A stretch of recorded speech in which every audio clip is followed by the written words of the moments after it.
So, welcome to the second episode of The Human Pattern. And in this one, we'll be discussing about the first market bubble. Yes, you heard me right, the first market bubble before the tech bubble. It was all about Tulip Mania. So, what happened was long before Bitcoin or GameStop, people were already losing their minds over tulips. Yes, the flowers, you heard me right, tulip flowers. Delicate tulips caused the first recorded financial bubble in their history. And it has everything to do with human psychology, and this still plays out today. So what happened was in 1630s Netherlands, tulip became a status symbol. Price skyrocketed because people believed they'd always go up. Everyone was buying tulips. And its peak, one tulip bubble would cost as much as a house. Yes, a house. Just think about it. A tulip bulb would cost $100,000. Just think about it. Then suddenly the market collapsed. People lost fortunes overnight. And that's what happened in a bubble. You bet a lot of money, a lot of people bet a lot of money, and that's it. It always ends up in the trash. That's what happened in tech bubble. That's what happened in a lot of market crashes. So, what can you possibly learn from it? What are the psychological factors that led to this particular bulk crash? The first thing is FOMO, fear of missing out. People don't want to be left behind. And that's what happened in a lot of different things. This is also very similar to herd mentality. If everyone is doing it, that must be right, right? If everyone is going on the left side, then I don't want to be the only guy going on the right directions and end up getting nothing. Even if I am getting something, I don't want to be the only guy who is on that particular place. I want to have a lot of people. I want to have a circle. That is herd mentality, fear of missing out. If everyone is watching that video, I must watch that video. If everyone was watching that movie, I would also want to watch that movie. Same with music, same with every single thing. That's what happened in this particular scenario. Everyone is buying tulip. I must also buy tulips. They must be valuable. Everyone is doing it. That's herd mentality. The second thing was overconfidence bias. Prices can only go up, right? That's what people depict. That's what happens in a lot of stock market.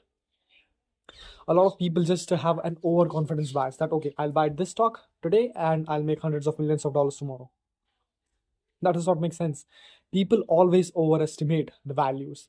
That's what happens in overconfidence bias. They just think that irrationally that the things are always going to go in the positive directions, not in the negative, and that's what happened. Things went on negative. Then the fourth and most important psychological factor was denial. Even when cracks appeared, even when the signs were truly visible, observable, people knew that bulbs are going down. Many held on, refusing to believe that the party was ending, and they still kept on holding it. And boom, they lost it. They lost all of their lifetime savings.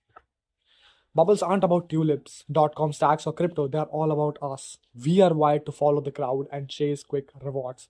Market changes, but human psychology, it doesn't. It stays the same. So we learned a lot about psychology from this entire story. We learned about the story, but what are the applications of it? How can we possibly improve our lives after listening or learning from the story? How can we possibly have the applications in life? First thing is, don't let hype dictate your choices.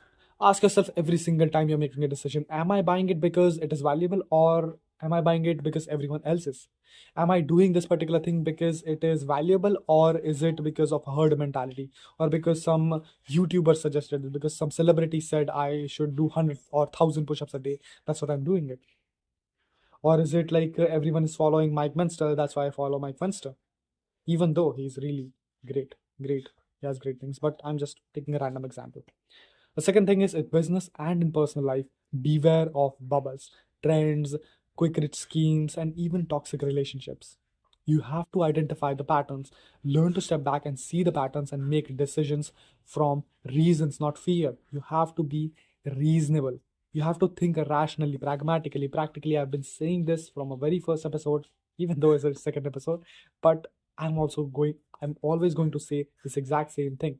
Think practically, think rationally, and logically. Have a really logical mentality. So the next time you see the market skyrocketing, remember people once bet their houses on tulip bulbs. And just like those flowers fade, hype, it fade away. Hype just fades away. So the human pattern doesn't change. So just don't repeat the mistakes that they did, and you'll be happy.